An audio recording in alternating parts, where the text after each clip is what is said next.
Sin peros. Un momento de compartir, aprender y disfrutar. Espera lo inesperado con la licenciada Susana Rasinski.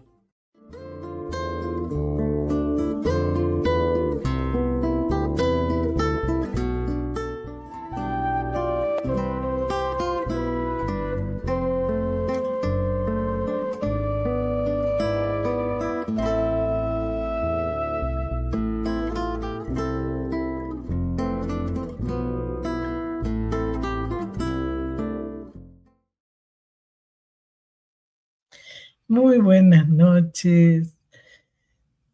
Con mucha alegría, hoy tenemos una invitada, colega de APA, María Teresa Calabrese, la doctora María Teresa Calabrese, que es una investigadora en la interacción entre psicoanálisis y neurociencias, y que es un capítulo que ya hace varios años se está investigando, pero ella le interesa muchísimo esto y nos va a ayudar a poder comprender por qué es tan importante para nosotros, que ya algunos de nosotros desde el proyecto para neurólogos de Freud, se establece la necesidad de la relación y la interrelación entre las neurociencias y el psicoanálisis.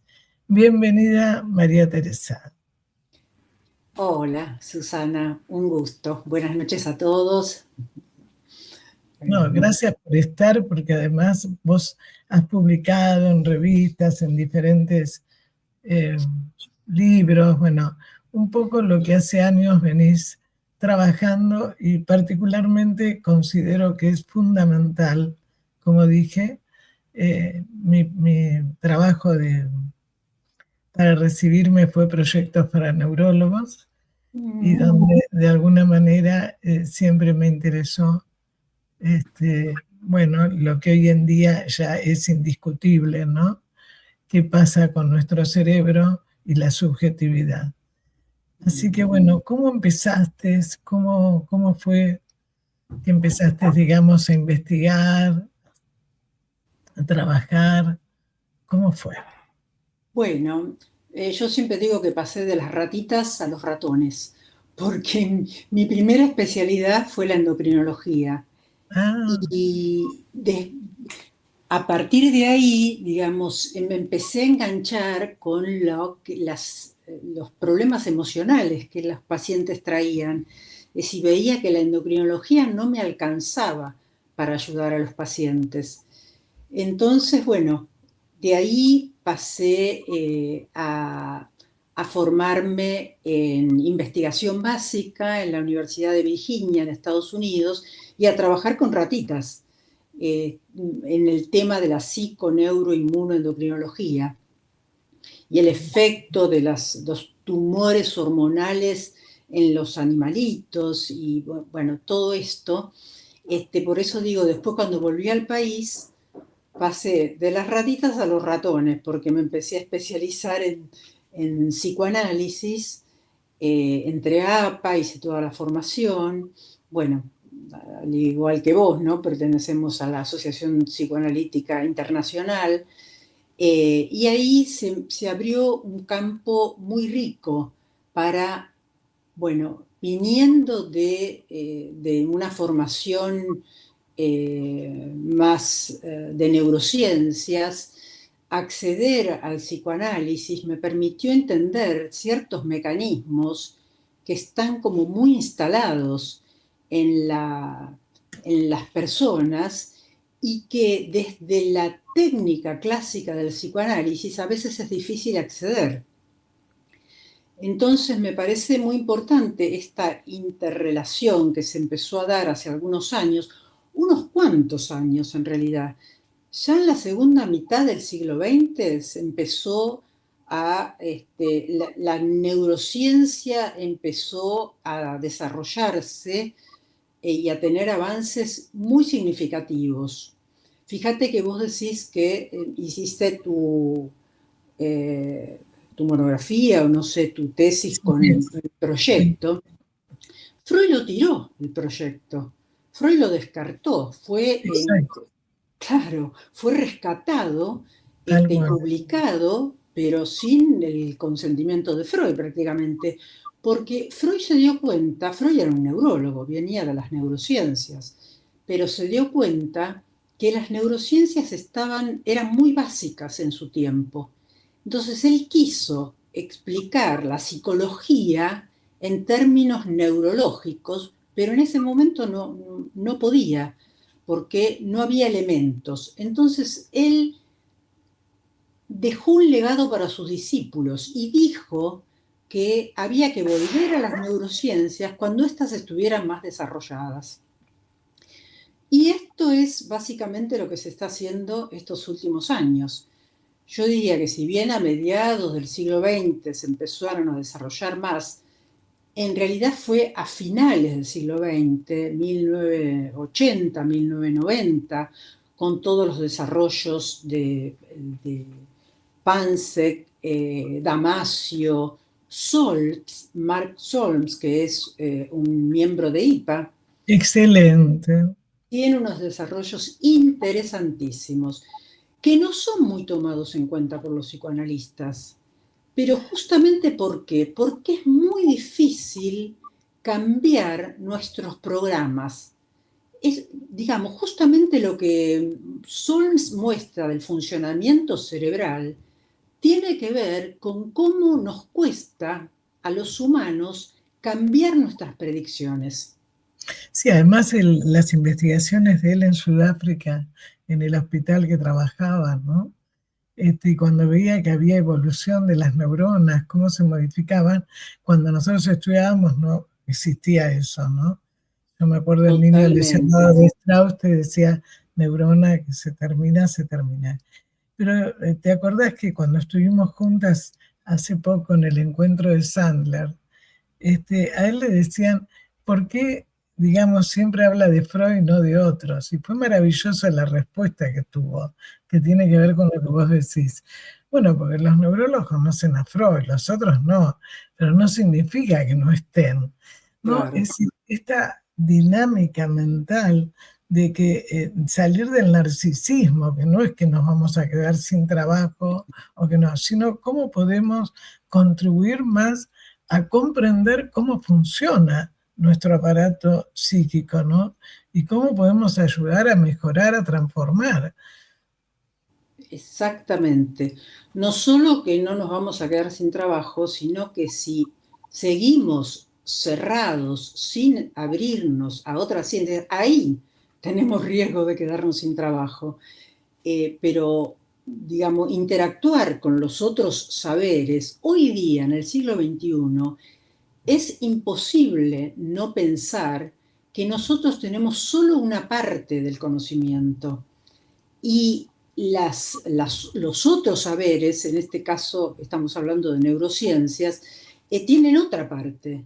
Y en esa, digamos, lo importante es hacer puentes entre un saber y otro. Es decir, no traducir el psicoanálisis en lenguaje de las neurociencias, porque hay algunas corrientes que hacen eso, pero no es nuestro objetivo. Nuestro objetivo es justamente crear puentes ahí donde tenemos dificultades en entender qué le está pasando a nuestros pacientes. O sea, un poco lo que hacía Freud. Cuando la clínica nos demanda algo más, bueno, tenemos que ver en otras ciencias lo que nos aportan y ahí interactuar. Claro que esto es muy difícil porque la amplitud de los conocimientos es tan grande que a veces estamos abrumados. Y entonces, como decía Freud, nuestra necesidad de hallar causas hace que tomemos partido por un nexo y desconozcamos el otro. El otro no existe. Lo que no conozco no existe, pero no es así, porque los pacientes somos nosotros, seres psicosomáticos, y todo lo que nos pasa por el cuerpo tiene una impronta, tiene un impacto emocional, y todo lo que pasa por nuestra mente tiene una, digamos, una secreción de neurotransmisores, de hormonas. Es decir, somos seres psicosomáticos. Entonces, es importante digamos, porque al comienzo, cuando empezaron, digamos, las ciencias, tanto médicas como psicológicas, aunque fue muy posterior la psicología, pero ¿qué se hacía? Separar para comprender. Cada vez había que poner el microscopio más profundamente. Pero eso, que si bien fue muy útil para profundizar y conocer mecanismos inconscientes en nuestro caso, o neurofisiológicos en el caso de las neurociencias, hizo que nos alejáramos cada vez más del individuo sin guión. Y bueno, y la gente viene con todo, viene con un cuerpo y una mente.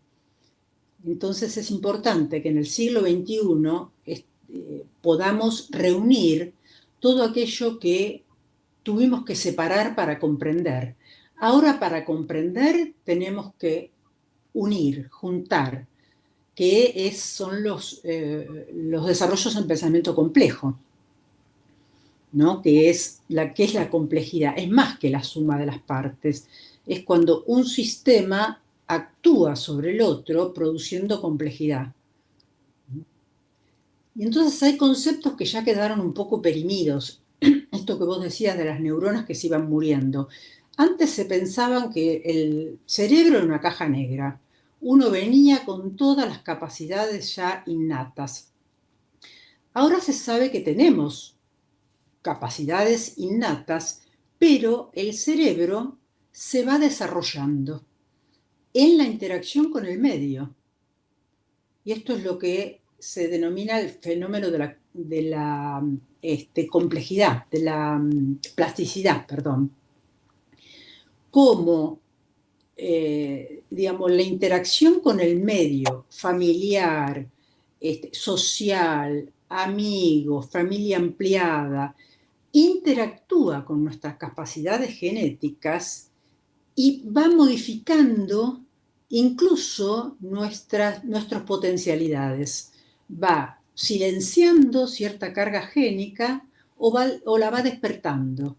Y esto es lo que se llama epigenética, que ya no se considera más que las enfermedades son genéticas o adquiridas, ya son una combinación de ambas, excepto, bueno, algunas enfermedades genéticas como el síndrome de Down o cosas que ya vienen alteradas del vamos. Pero aún ahí, aún en esos casos, es muy importante la interacción con el medio.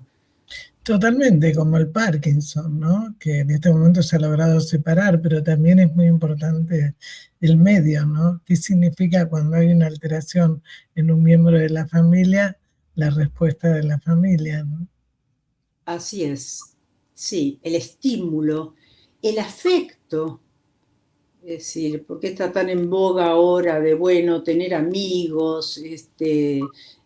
Bueno, es muy importante todo eso. Bueno, y esto que la tecnología nos está jugando en contra en ese sentido, porque creemos que tenemos 1.000.000 de amigos, como decía el cantante, pero en realidad son todas amistades virtuales, y esto está provocando un retroceso y un aislamiento en las personas que se quedan encerradas en sus casas, o los chicos en sus dormitorios, interactuando a través de la computadora o las redes sociales, y eso está inhibiendo el desarrollo neurológico incluso.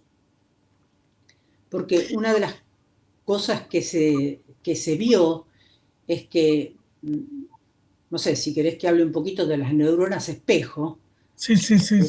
Pero bueno, las neuronas espejo es, digamos, lo que nos permite conectarnos con el otro, incluso ver la intención. Esto es algo que descubrió Risolati de la Universidad de Parma, que vio que tenían un monito con electrodos, porque lo estaban investigando, y de pronto vieron que el monito empezó a salivar cuando entró uno de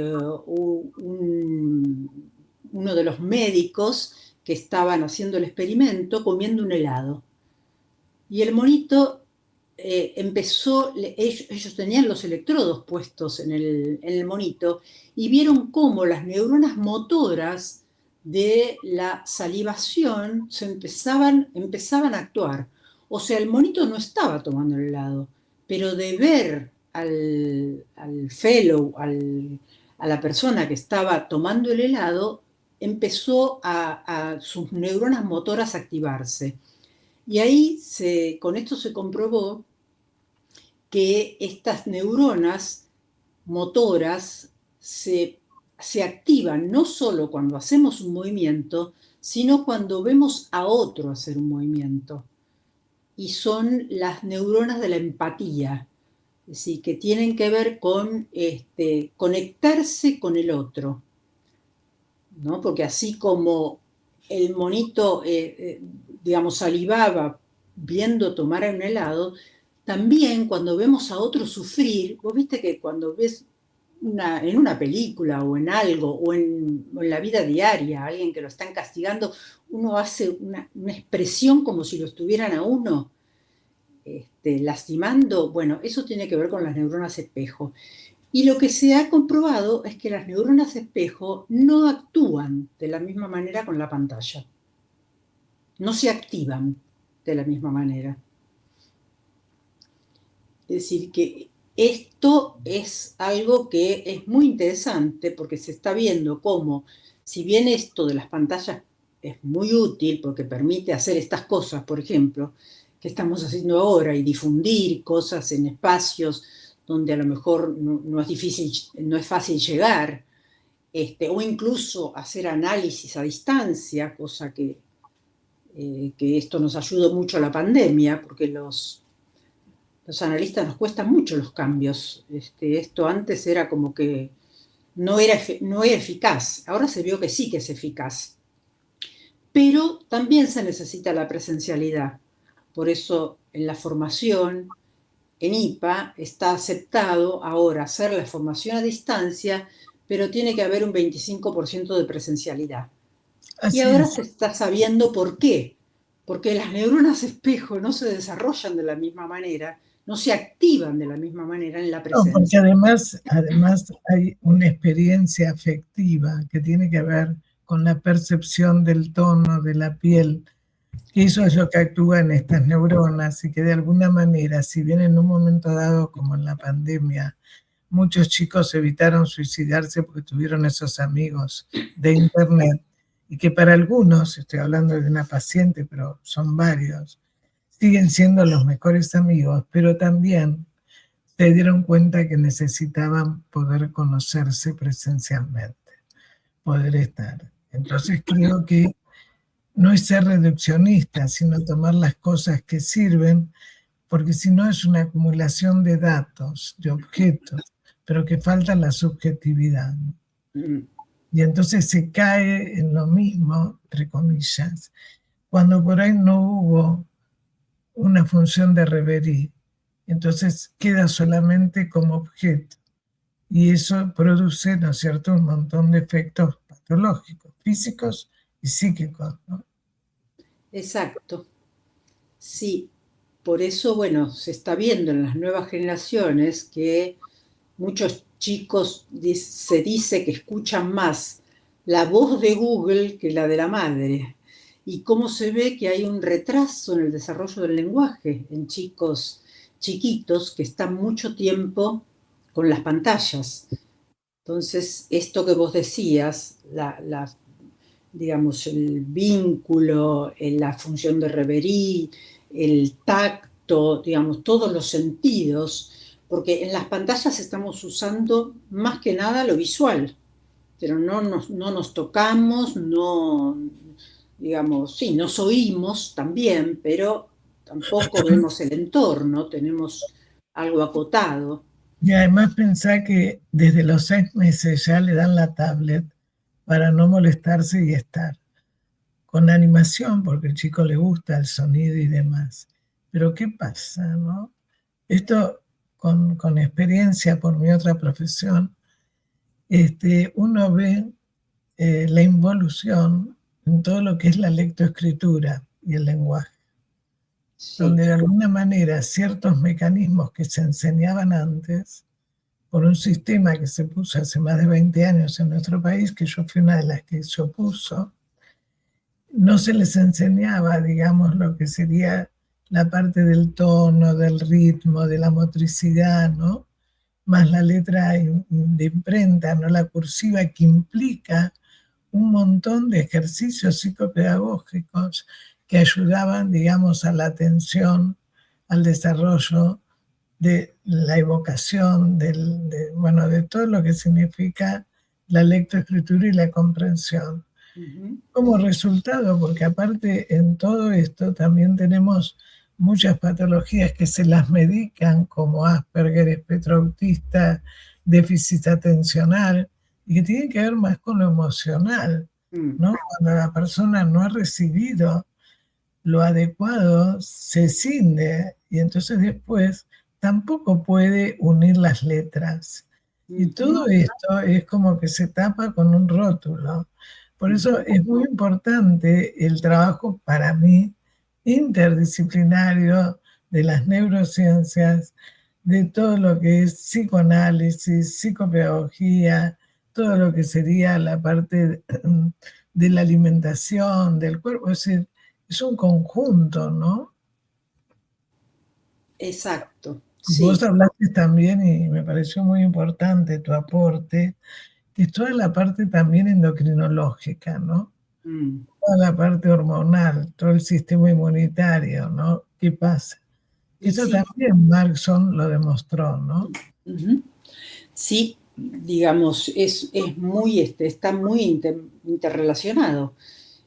Por eso, bueno, hay muchos cuadros endocrinológicos que cursan con depresión. Bueno, hoy es el Día Internacional de la Menopausia y justamente, bueno, me consultaron de un medio sobre qué pasa con las hormonas y la menopausia, y bueno, y cómo está interrelacionado lo hormonal, pero también lo cultural, digamos, porque si uno piensa que cuando una mujer deja de menstruar ya es una vieja, como era hace unos años, porque una de las cosas que pasó también es que hubo tantos cambios en los últimos años, cambió tanto la expectativa de vida, digamos que a veces estamos pensando, yo siempre digo, estamos pensando con una mente vieja fenómenos nuevos. Y entonces cuesta adaptarse. Esto que vos decías, bueno, de los niños, el acceso a la tecnología. Hace un tiempo me consultaron por un niñito para hacer un psicodiagnóstico derivado por el jardín de infantes. Un niño de menos de 3 años. Los padres profesionales, ambos, que pensaban que el niño era un pequeño genio. El niño, en realidad, claro, sabía manejar la tecnología mucho mejor que ellos. Hacía doble clic, ponía un video, buscaba el lugar que le gustaba, lo repetía 50 veces.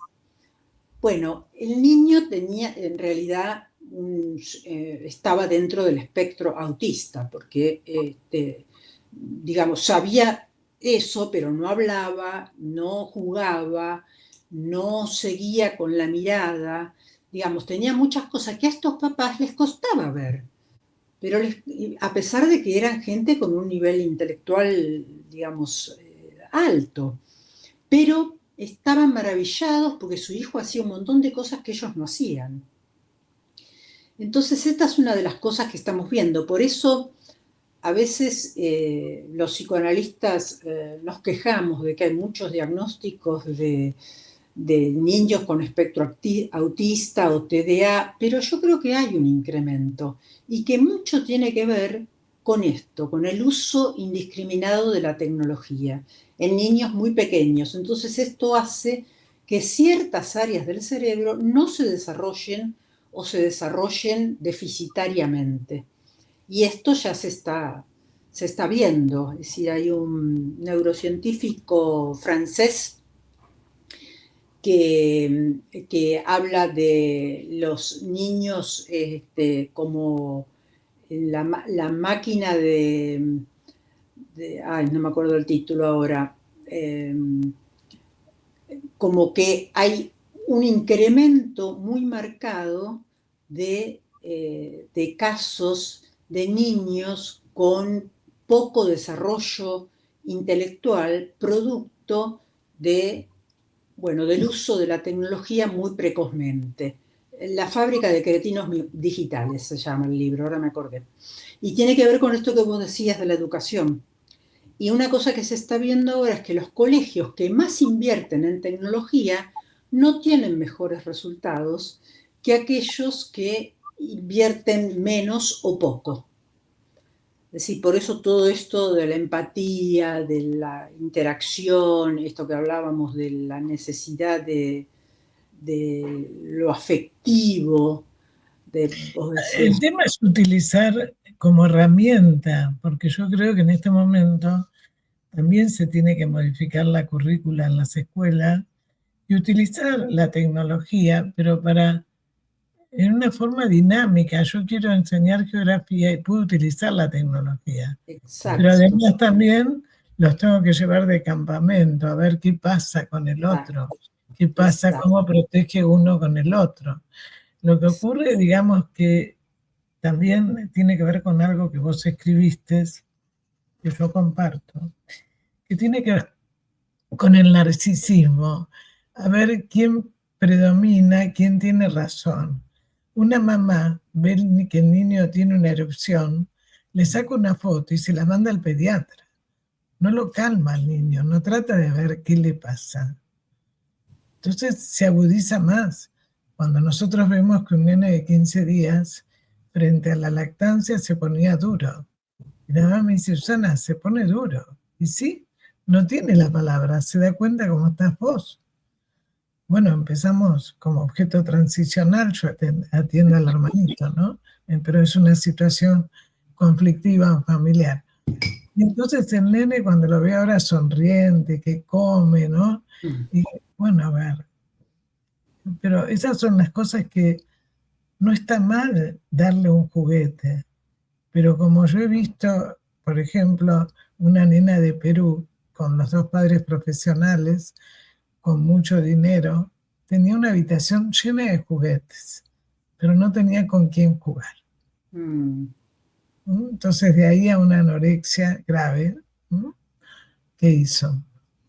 Entonces, esto que utilizar como herramientas, pero no sustituir la experiencia afectiva. Y nosotros como analistas también, no ser tan narcisistas como que somos los únicos que podemos curar o ayudar, ¿no? Exacto. Son herramientas muy útiles y necesarias, como vos decís, pero no es el Dios. No hay que someternos a una sola práctica o una sola herramienta. Por eso, claro, no podemos desconocer que la tecnología, la inteligencia artificial son muy útiles, pero cuando son como una ayuda, sin dejar de lado todo lo que tiene que ver con lo subjetivo, con la interacción con el medio. Y vos dijiste lo de los narcisismos, claro.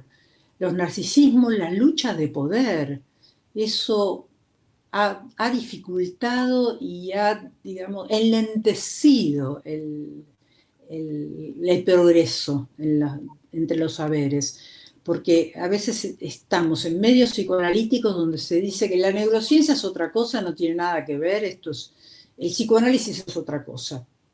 Estamos trabajando con el mismo objeto de estudio, no es otra cosa. Tenemos mente, tenemos neurociencia, tenemos emociones, tenemos todos adentro nuestro.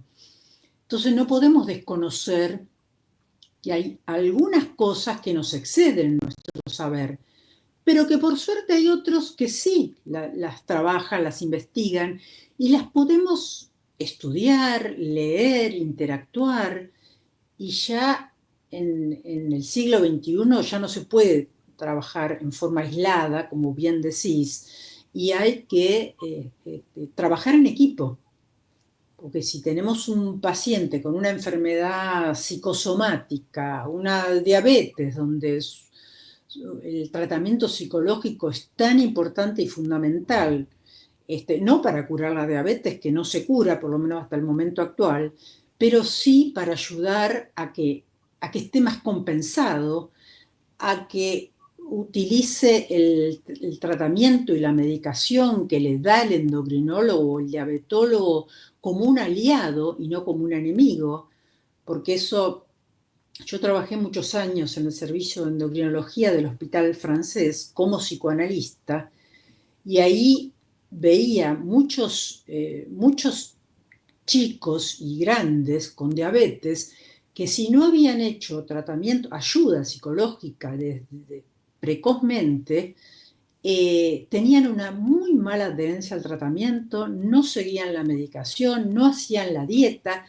y todo eso les jugaba en contra, digamos, todo eso hacía que tuvieran complicaciones, porque una diabetes bien llevada, bien digamos, con hecho el tratamiento que se debe, la dieta adecuada, puede tener una calidad de vida igual que cualquier otro chico o adulto sin diabetes. Entonces eso es fundamental, digamos, trabajar en equipo, que tanto el endocrinólogo siente un apoyo en el psicoanalista y el psicoanalista necesita apoyarse en el endocrinólogo, en el diabetólogo, si tiene un paciente con una enfermedad orgánica, por ejemplo, como esta, ¿no? Tomo la diabetes porque es una de las enfermedades en las que trabajé bastante, hice mi monografía en ese tema, tratado desde el punto de vista emocional, pero porque además es una enfermedad crónica sin una cura hasta el momento actual. Digo siempre hasta el momento actual porque hay tantos cambios y tanto se está trabajando mucho en trasplante de islotes de Langerhans, y bueno, entonces no sé qué pasará en el futuro, pero por ahora no tiene cura.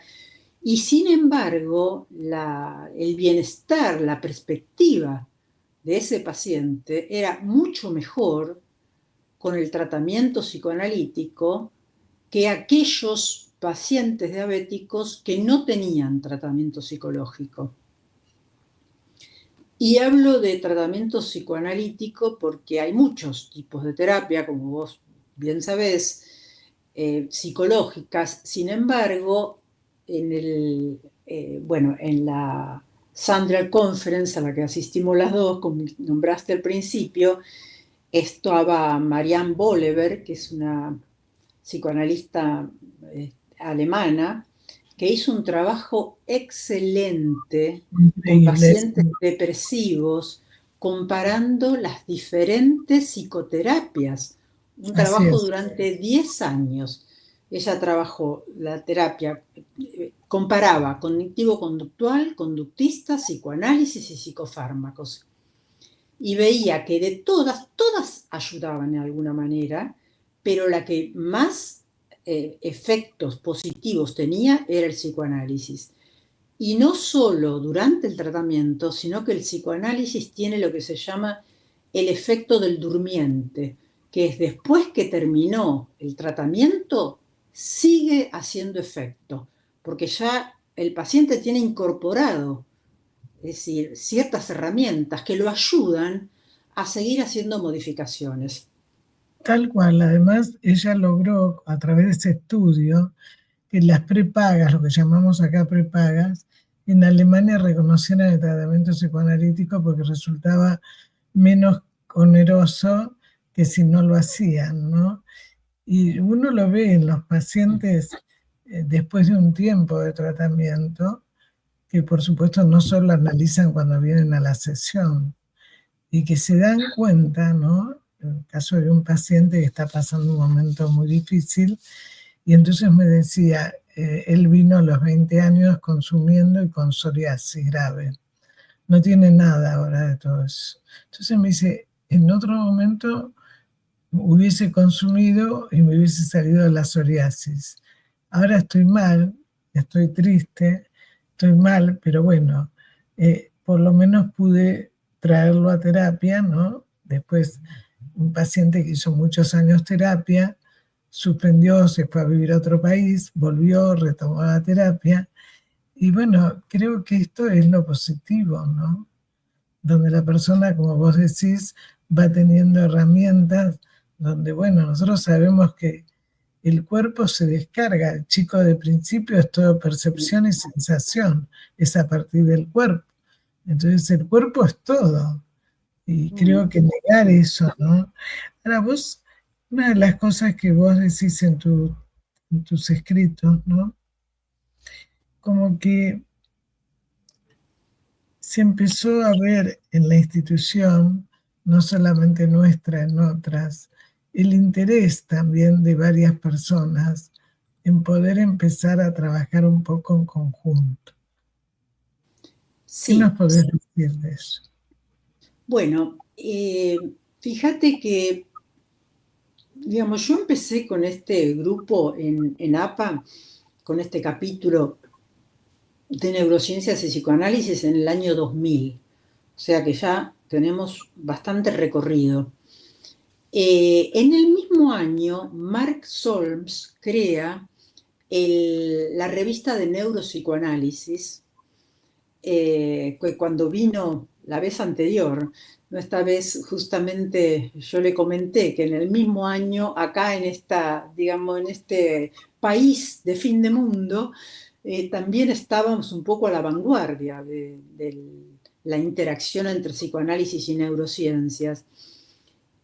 Fue Kandel, premio Nobel de Fisiología, quien en el año, a fines del siglo XX, en el 1998-99, aconseja a los neurocientíficos acercarse al psicoanálisis porque es la teoría más completa de la mente.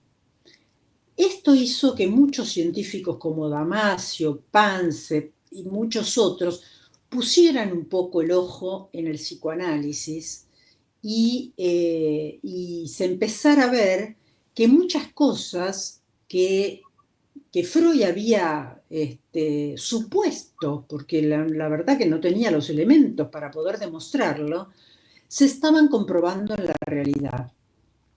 Y los desarrollos de Mark Solms tienen mucho que ver con eso, ¿no? Con estos descubrimientos que él tiene la doble formación. Es un neurobiólogo y además es un psicoanalista, miembro titular de la IPA, que estuvo a cargo de... Tradujo toda la obra de Freud, impresionante. Sí, o sea que tiene una formación muy profunda en ambos campos. Y bueno, y entonces muchos de sus desarrollos tienen que ver con cuestiones que de alguna manera validan algunas cosas que Freud venía sosteniendo, pero incluso, digamos, él también hace modificaciones a Freud. No es que, bueno, todo lo que Freud dijo estaba en lo cierto. Hay cosas que Freud suponía que, bueno, que no eran tan así, como esto del ello, que para Solms es consciente y no inconsciente como creía Freud, y muestra todas las evidencias de por qué, y el yo es inconsciente. Y cómo, hay muchas cuestiones que tienen que ver, cuando decías esto del psicoanálisis y de la importancia, yo pensaba, bueno, también hay en la gente una creencia de que el psicoanálisis es una cosa antigua que la gente depende del psicoanalista, y esto que mostrábamos es justamente al contrario, cómo el psicoanálisis sigue funcionando después incluso de haber terminado el tratamiento, porque la función del psicoanálisis no es que el paciente dependa del psicoanalista, porque si depende del psicoanalista también depende de sus padres, depende de su ambiente. Es repetir lo mismo.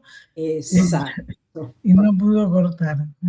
Exacto. Entonces es justamente, y el psicoanálisis es dinámico, y ya, digamos, ni siquiera son necesarias las 4 sesiones semanales como se hacía en un principio. Tal vez para la formación de psicoanalistas sí sea importante la alta frecuencia, pero las terapias de orientación psicoanalítica, digo yo, a veces con una vez por semana son mucho más eficaces que otras prácticas que sí dejan al paciente dependiente y se cambia un síntoma por otro, más que resolver el conflicto.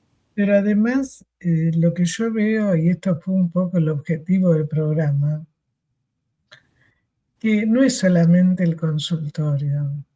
Y fíjate que en el encuentro que tuvimos, desde trabajar con refugiados en Alemania, en Italia, en Canadá, en diferentes lugares, ¿no? ¿Cómo podemos nosotros trabajar con lo que hay? Pero desde una escucha analítica. Y ahí es importante el trabajo interdisciplinario. Exacto. O sea, lo que comentaban del Amazonas o cualquier otra situación.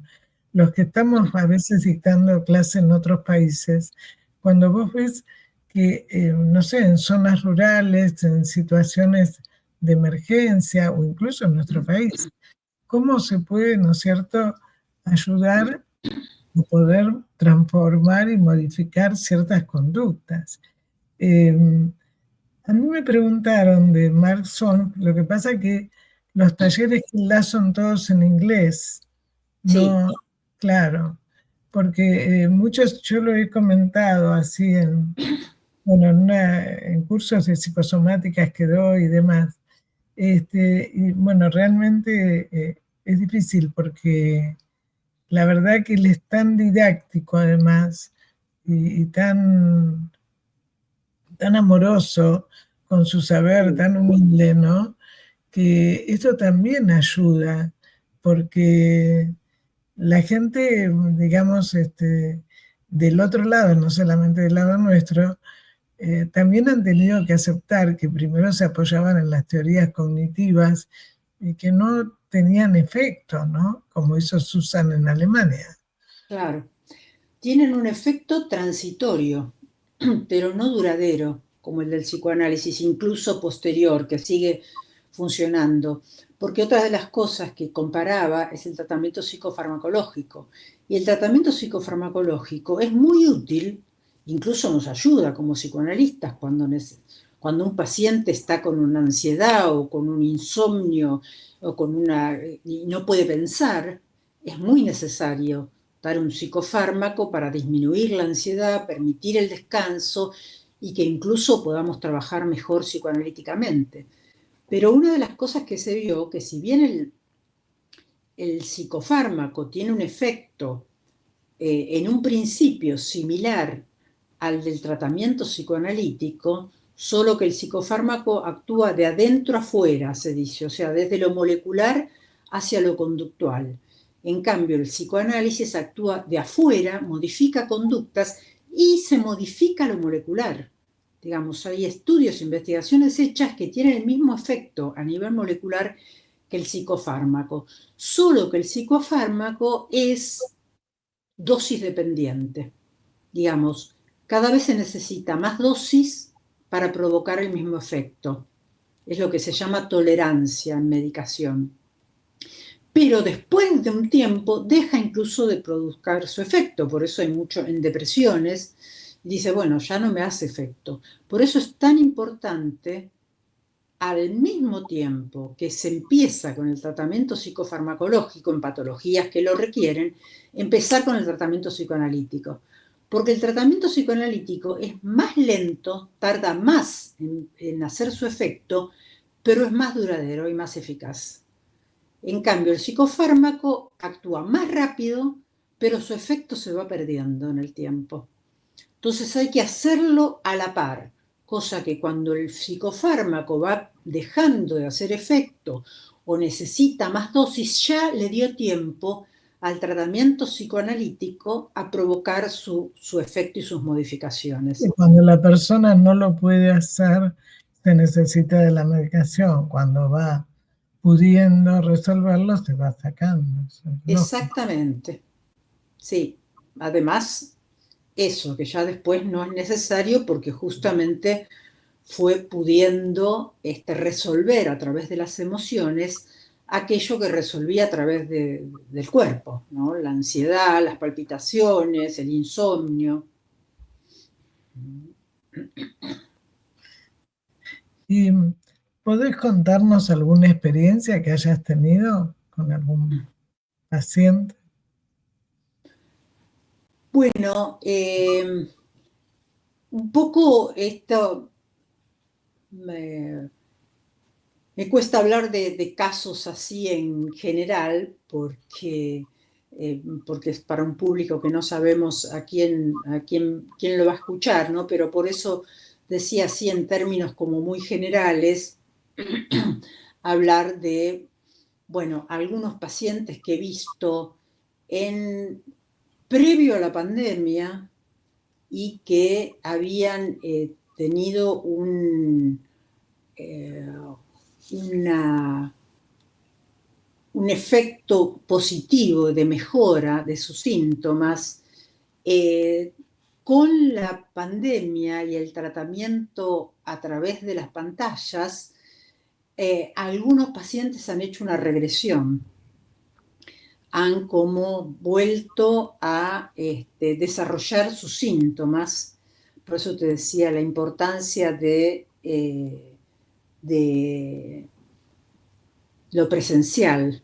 Incluso en algunos pacientes, porque muchos no han querido retomar la presencialidad, porque bueno, en una ciudad como cuando un paciente vive en el exterior o vive en otra provincia, bueno, no queda otra, pero en pacientes de Buenos Aires, como que cuesta mucho después cuando uno se habituó a no tener que, qué sé yo, salir en medio de transporte o no encontrar estacionamiento, toda una ciudad como Buenos Aires, que los trayectos son bastante largos, ha costado mucho volver a la presencialidad.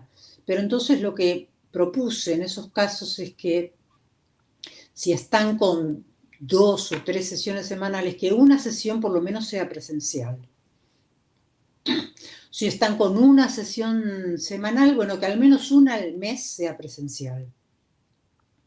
Y se ve ahí un cambio y se volvió a recuperar aquello que se había mejorado, de aquellos cambios positivos que habían tenido previo al uso de las pantallas, ¿no? Y eso digamos, es muy interesante.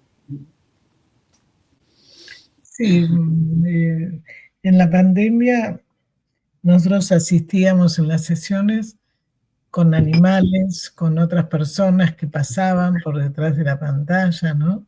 O sea, fue como un encuadre ampliado, pero de repente, digamos, hay situaciones reales, como vos dijiste, la inseguridad, el tiempo de traslado y todo, que la persona realmente se le hace muy difícil. Pero bueno, siempre me parece que hay formas como las que vos instrumentaste, yo también, y que ayudan muchísimo a poder, digamos, trabajar con lo que percibimos, ¿no?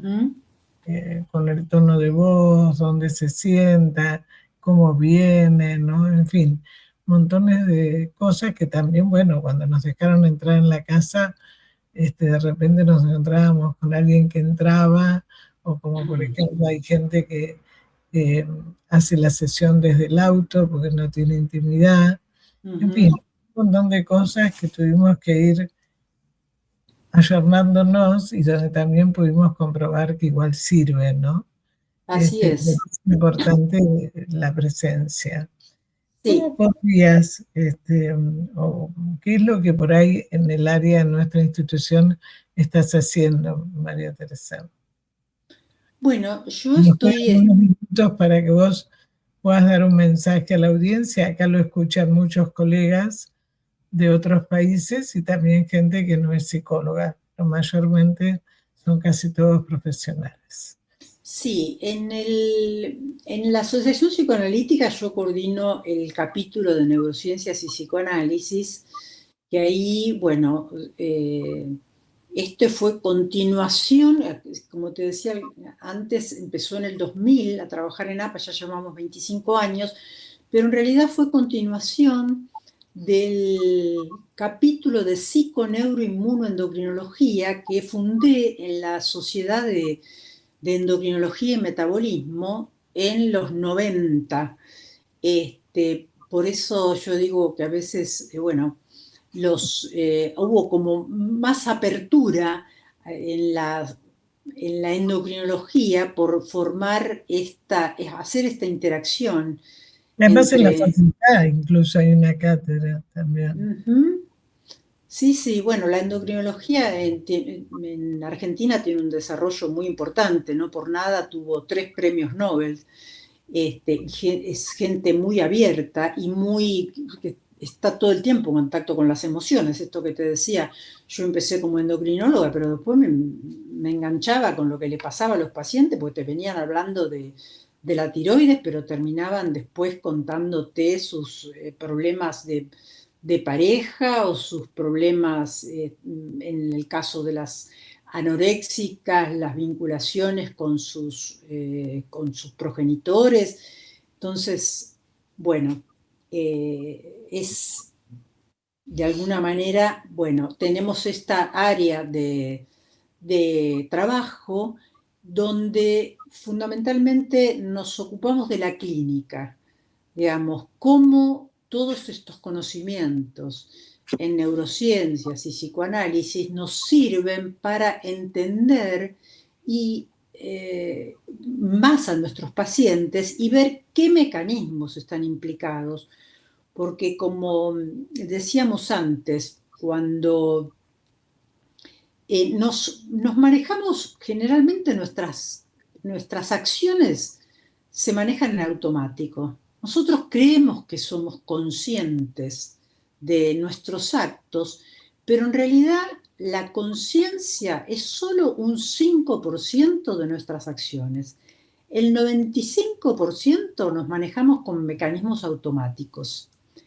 Volver a la conciencia, bueno, este es otro aspecto muy interesante. Mira, volver a la conciencia para modificar nuestros actos automáticos, el cerebro se resiste, justamente porque todo eso lleva un costo de energético muy grande.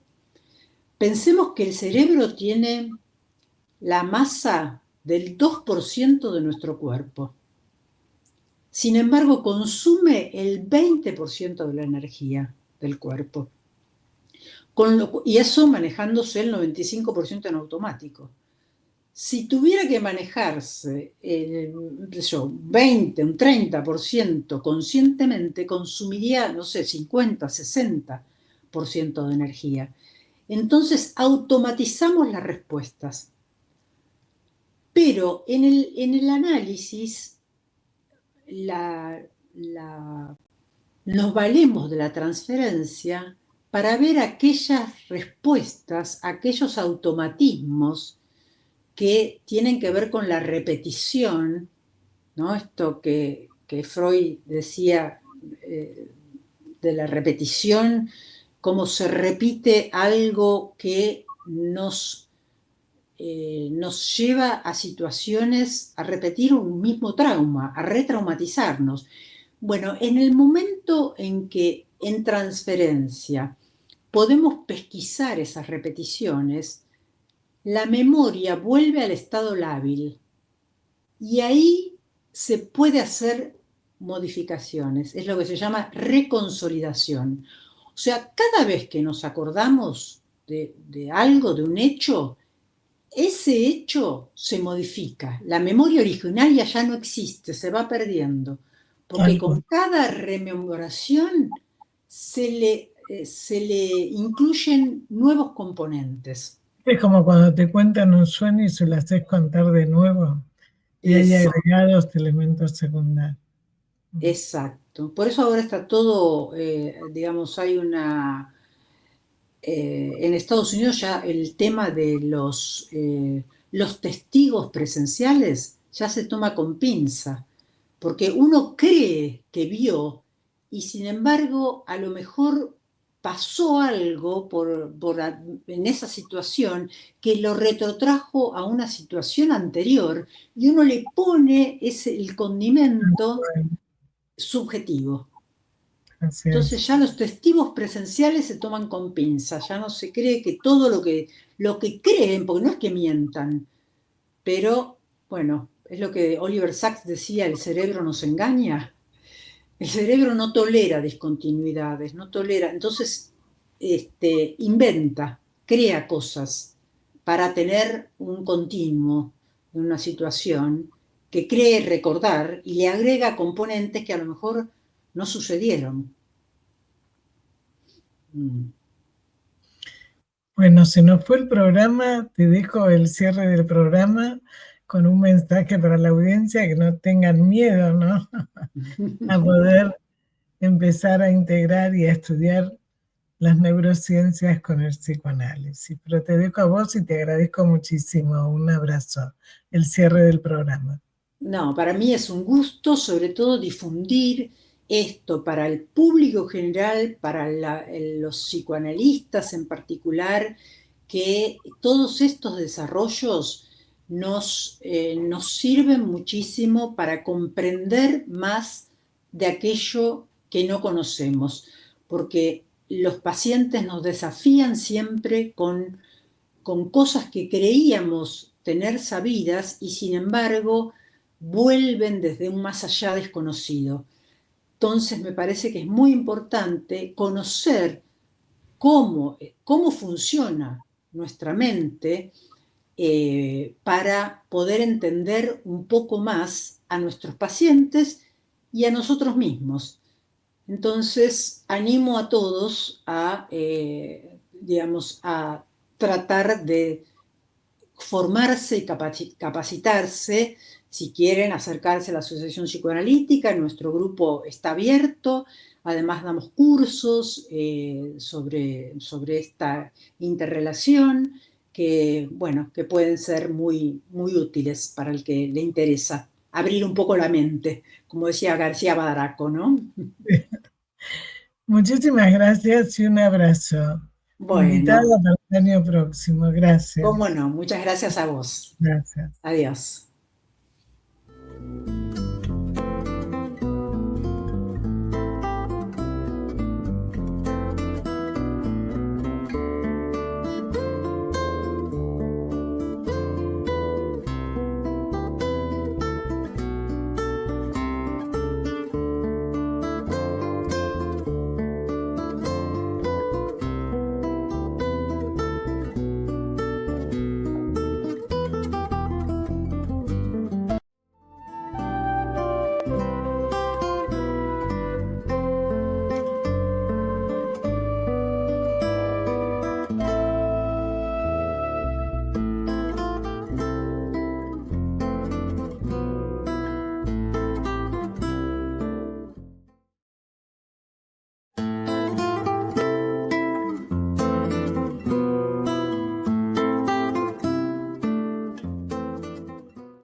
Sin peros.